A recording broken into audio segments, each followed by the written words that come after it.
नमस्कार दोस्तों, बहुत बहुत स्वागत। और रात के 12:30 बज चुके हैं, लेकिन ये वीडियो बनाना बहुत ज़रूरी था और ये लेट हो रहा था, इसलिए मुझे लगा कि ज़रूर, भले ही लेट हो गया पर ये वीडियो बनना चाहिए। मैं आपका मित्र डॉक्टर अनुराग तिवारी आप सभी का बहुत बहुत स्वागत और अभिनंदन करता हूँ। आज के इस वीडियो में जिसमें हम बात करने वाले हैं गुरु और राहु की जो टक्कर होने वाली है या जो दोनों का सम्मिलन होने वाला है 27 मई को। और ये जो तारीख है 27 मई की, ये तारीख बन जाएगी, ऐसा मेरा मानना है, क्योंकि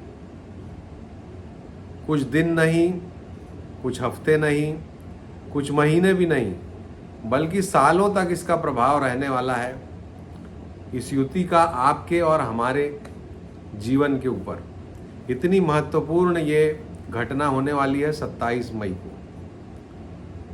और क्या क्या होगा इसमें, इसकी आइए बात करते हैं। तो बात करने के पहले मैं आपको बेसिक प्रिंसिपल बता दूं इस युति का।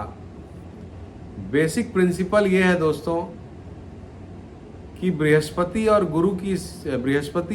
राहु की इस युति में, बृहस्पति को अगर आप बढ़ाते हैं अपने जीवन में, यानी कि अगर आप दान धर्म, ईमानदारी से अपना काम करना, बेईमानी नहीं करना, अपने हिस्से का पैसा ही लेना, इस तरह की बातों को अगर आपने वैल्यू दिया तो ये युति आपके लाभ को 3 गुना, कम से कम 3 से 4 गुना करने वाली। यानी कि अगर आप 50,000 रुपये महीने कमा रहे थे ईमानदारी से, तो आप 1.5-2 लाख रुपया महीना अभी कमाएंगे।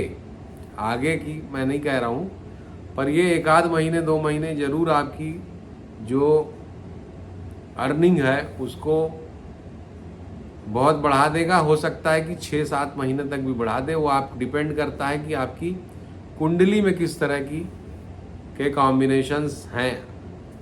लेकिन निश्चित रूप से अगर आप पॉजिटिव एटीट्यूड के साथ, ईमानदारी के साथ अपना काम करते हैं, तो ये युति आपको, धन को आपके बहुत बढ़ाने वाली है। अक्टूबर 30 तक ये है युति आकाश में, और विशेषकर अभी उसका प्रभाव आपको दिखेगा, जबकि ये 27 मई को एकदम 1 डिग्री पे दोनों आने वाले हैं। और अगर आप राहु को बढ़ाते हैं, राहु यानी जो चालाकी है, मक्कारी है, रहस्य है, झूठ बोलना है, इस तरह से अगर आप अपना काम करेंगे तो ये आपको फंसा देगा, ये आपको निश्चित रूप से एक्सपोज कर देगा। ये बात आप मान लीजिए। तो ये समय इस बात को देखने का है कि आप कैसे, किसका दामन थामते हैं, गुरु का दामन थामते हैं या राहु का दामन थामते हैं। ये इसका बेस है। अब इस युति को जो 27 तारीख को होने वाली, उसके बारे में मैं बताऊं, 2-3 बातें मोटी मोटी बताता हूं जो महत्वपूर्ण है, और फिर मैं आपको इस युति के समय पे अलर्ट रहने के लिए भी कुछ टिप्स दूंगा, वो भी आप ध्यान से सुनिएगा। दोस्तों, पेन कॉपी लेकर के 27 मई के 1 हफ्ते पहले, यानी लगभग 19-20 मई से लेकर के 3-4-5 जून तक जो भी घटनाएं होती हैं उनको जॉट डाउन करिए। जो भी घटनाएं होती हैं उनको लिखिए। मेरा मानना है कि अगर आपके मन में कोई कन्फ्यूजन था किसी के बारे में कि फला आदमी मेरा हित चिंतक है या मेरा शत्रु है, मेरा मित्र है या मेरा शत्रु है, मेरे लिए अच्छा करता है या मेरा बुरा करता है, तो ये जो समय है 15 दिन का लगभग, ये आपको निश्चित रूप से बताने वाला है कि वो व्यक्ति आपके लिए क्या भावना रखता है, या उस व्यक्ति को एक्सपोज करने वाला है, उस व्यक्ति से जुड़ी हुई कोई बात पता चल जाए आपको, कुछ ना कुछ आपको निश्चित रूप से पता ऐसा चलेगा जो वर्षों तक आपको प्रभावित करेगा बाद में आपके उस व्यक्ति के साथ व्यवहार को। तो पहली बात यह है, बहुत ही महत्वपूर्ण ये लिटमस टेस्ट है। आप अगर कुछ भी जानना चाहते हैं किसी व्यक्ति के बारे में कि वो व्यक्ति मेरा मित्र है या शत्रु है, तो आप अभी 15 दिन में उसका बिहेवियर जरूर जान। पहला तो बिहेवियर ऑब्जर्व करिए, दूसरा जरूर आपको कुछ ना कुछ इसमें हिंट मिल सकता है। कोई दबी हुई बात सामने आ सकती है, उसने किसी से कुछ कहा हो वो सामने आ सकता है, आपके पीठ पीछे कुछ बोला हो वो सामने आ सकता है, या कोई ऐसा एक्शन लिया हो जो उसको एक्सपोज करे। तो इस बात का ध्यान आपको रखना है। दूसरी बात ये आपको देखना है कि मेष राशि आपके किस भाव में बैठ रही है। वो भाव बहुत ही ज़्यादा सेंसिटिव भाव अभी हो जाएगा और वो अच्छे परिणाम भी देगा और बुरे परिणाम भी देगा। डिपेंड करेगा कि आप किस तरह के व्यक्ति हैं या किस तरह के आपके एक्शंस हैं।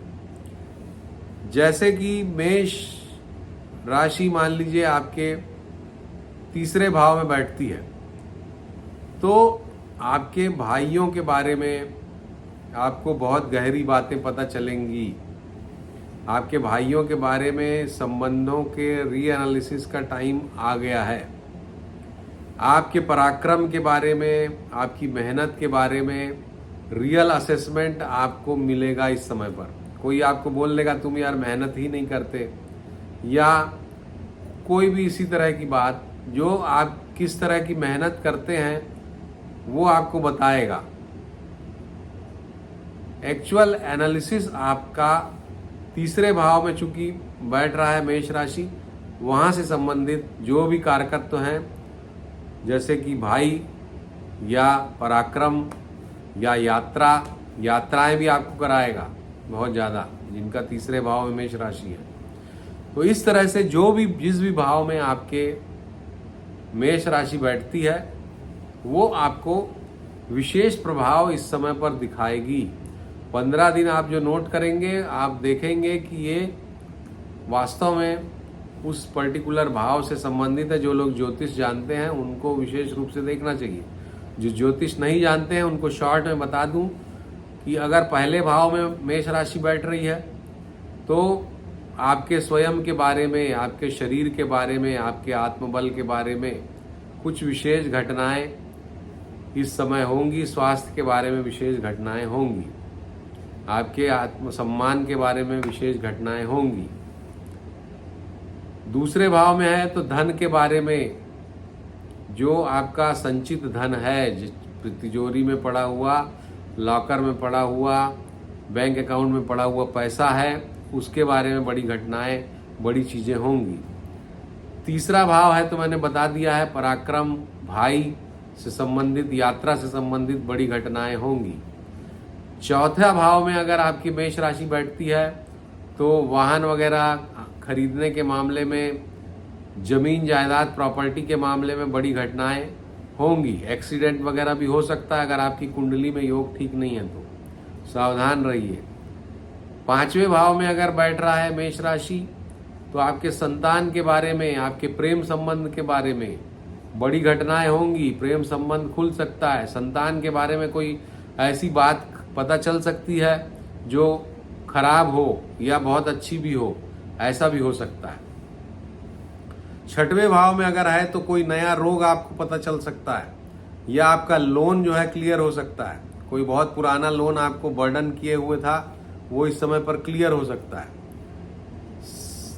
या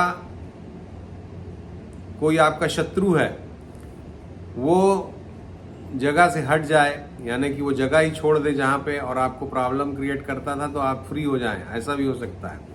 सातवें भाव में अगर है तो आपके पति या पत्नी के बारे में कोई बड़ी घटना है, पार्टनरशिप के बारे में बड़ी घटना है, ये समय लेकर के आ सकता है। स्वास्थ्य का भी ध्यान रखना चाहिए। अगर आपके सातवें भाव यानी कि तुला लग्न या तुला राशि, उनके ही सातवें भाव में बैठेगा मेष राशि। आठवें भाव में अगर ये पड़ रहा है तो आपको इस समय पर एंसेस्ट्रल प्रॉपर्टी, कोई केस मुकदमा हो, आपके किसी बड़े बुजुर्ग ने कोई प्रॉपर्टी आपके नाम पे की हो, या उनकी कोई प्रॉपर्टी डिस्प्यूटेड हो, उस पर कुछ घटनाएं हो सकती हैं। इंश्योरेंस का पैसा आपको मिल सकता है, या आपके जीवन में आध्यात्मिक कोई बहुत बड़ा, जिसको बोलते हैं कि एक बहुत शॉक आपको मिले, स्पिरिचुअल शॉक, जो कि अच्छा भी होता है, तो वो आपको इस समय पर मिल सकता है। 9वें भाव में अगर है तो आपके भाग्य के बारे में, आपके गुरु के बारे में, या आपकी उच्च शिक्षा के बारे में आपको बड़ी घटनाएं कुछ हो सकती हैं इस समय पे, अगर मेष राशि आपके 9वें भाव में बैठती है तो। अगर 10वें भाव में मेष राशि बैठती है तो आपके काम धंधे के बारे में बड़ी घटनाएं हो सकती हैं इस समय पर। आपको कोई बड़ा दायित्व मिल सकता है, या बड़ा दायित्व छिन भी सकता है, दोनों ही चीजें हो सकती हैं। 11वें भाव में अगर है तो 11वें भाव में अगर मेष राशि बैठ रही है तो आपके लिए बड़ी लाभ की घटनाएं हो सकती हैं। अचानक बड़ा लाभ आपको मिल जाए, या किसी मित्र के साथ कोई बड़ी घटना हो जाए, ये आपको देखने को मिल सकता है, या कोई बहुत बड़ा गेट टुगेदर आपका हो जाए, ऐसा भी हो सकता है। 12वें भाव में भी अगर ये मेष राशि बैठती है तो भी एक आध्यात्मिक उन्नति का अवसर आपके हाथ में आ सकता है। अचानक हॉस्पिटलाइजेशन भी हो सकता है, बहुत सावधानी की जरूरत है, घर में चोरी भी हो सकती है, बड़ी यात्रा पे भी विदेश वगैरह में आप जा सकते हैं। तो ये सारी संभावनाएं हैं जो कि इस युति से आपके साथ घटित हो सकती हैं, इस आधार पर कि मेष राशि आपके किस भाव में बैठ रही है। तो अपनी कुंडली आप देख लीजिए और उसके आधार पे आप जरूर आकलन कीजिए और कमेंट भी करिएगा बाद में कि ऐसी कोई घटना अगर होती है तो। अब ये जो युति है, ये अपने प्रभाव इसने अपना दिखा दिया है। हमने पहले ही प्रिडिक्ट किया था कि भाई बैंकिंग सेक्टर पे ये गुरु राहु की जो युति है प्रभाव डालेगी, और नोटबंदी हो गई। बैंकिंग सेक्टर पे उसने प्रभाव डाल दिया। एक जो मेजर करेंसी जो है वो एक तरह से उसका संचालन बंद हो गया। तो ये तो इसने अपना असर दिखा दिया। अब आने वाले समय में जो और भी समय बचा हुआ है, और युति का दिन भी अभी निकट है, इस समय पर और भी कुछ बड़ी घटनाएं फाइनेंस के मामले में हो सकती हैं। उसके अपने को तैयार रखना होगा हम लोगों को। हम लोगों को कुछ विशेष बातों का ध्यान रखना होगा, जिसमें जैसा मैंने शुरू में ही बताया आपको, गुरु का दामन थामना। तो आपको इस समय पर धार्मिक रहना है, आध्यात्मिक रहना है, अच्छी साहित्य अच्छे पढ़ना है, अच्छी फिल्में देखना है, ईमानदारी से अपना काम करना है, पर निंदा से बचने का प्रयास करना है। ये सब अगर आप करते हैं तो ये युति आपको नुकसान नहीं पहुंचाएगी। और अगर आपने नशाखोरी, शराब पीना या गैम्बलिंग करना, किसी प्रकार के सट्टे में इन्वॉल्व होना, इस तरह की चीजों की तरफ अगर आप आकर्षित होते हैं तो बहुत बड़ा दचका भी आपको ये लगा सकती है।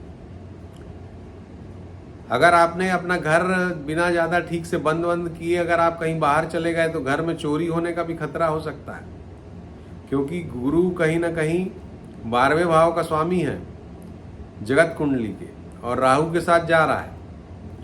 चोरी की घटनाएं बढ़ेंगी जब राहु अपना प्रभाव डालता है। तो हालांकि राहु के बहुत सारे फैन हैं यूट्यूब में जो ज्योतिष हैं, लेकिन राहु जो है वो नकारात्मक परिणाम ज़्यादा देता है, और सकारात्मक परिणाम भी जो देता है वो सीधे रास्ते से नहीं देता है। गलत मार्ग से अगर आप जाते हैं तो ही ज़्यादा बड़ा सकारात्मक परिणाम देता है। तो राहु का ये जो समय है जब वो गुरु को पूर्ण रूप से ग्रसित करेगा, एक तरह से देखा जाए तो इस समय पर बुरे जो लोग हैं, जैसे कि चोर हैं, मवाली हैं, गुंडे हैं, डकैत हैं, आतंकवादी हैं, इनके हौसले बुलंद रहेंगे। तो अकेले में आप कहीं मत जाइए। बहुत ज़्यादा रिस्क लेके रात में आप कोई नई जगह पे जहाँ का रास्ता भी आपको नहीं मालूम आप चले गए नए शहर में, इस तरह का रिस्क मत लीजिए, खतरे में पड़ सकते हैं। रिस्क लेने का टाइम ये नहीं है। अब अगर बाकी और बातें मैं रिपीट नहीं करूंगा, पहले भी इस युति पे वीडियोस आ चुके हैं। शॉर्ट में एक लाइन में कि भूकंप आना, मंदी के बारे में कुछ और, बैंक डूब जाए, इस तरह की घटनाएं होना, ये सब हो सकता है। बचना कैसे है इससे? आप बचने के लिए गुरु को पुष्ट करना है। गुरु को पुष्ट करने के लिए ओम नमो भगवते वासुदेवाय, ये जो मंत्र है इसका जाप आप करिए। विष्णु सहस्त्र नाम का भी जाप आप कर सकते हैं। रुद्राक्ष की माला, गले में पंचमुखी रुद्राक्ष की माला धारण कर सकते हैं। ये सब कुछ सहज तरीके हैं जिससे आप इसके नकारात्मक प्रभाव से बच सकते हैं। तो ये जो समय है, बहुत सारे रहस्यों को आपके सामने उद्घाटित करने वाला समय रहेगा। आर्थिक मंदी का समय रह सकता है। इसके अलावा बैंकिंग सेक्टर के लिए खतरे का समय। आपके लिए जिस भाव में आपके मेष राशि है उसका समय, उससे क्या प्रभाव पड़ेगा मैंने आपको बता दिया। इसके अलावा चूंकि अश्विनी नक्षत्र में ये युति बन रही है और अश्विनी कुमार जैसा हम जानते हैं कि वैद्य हैं, देवताओं के वैद्य हैं, तो इस समय पे कोई नई मेडिसिन आ जाए, कोई बड़ी बीमारी का हल मिल जाए विज्ञान को, डॉक्टरों को, ऐसा भी हो सकता है।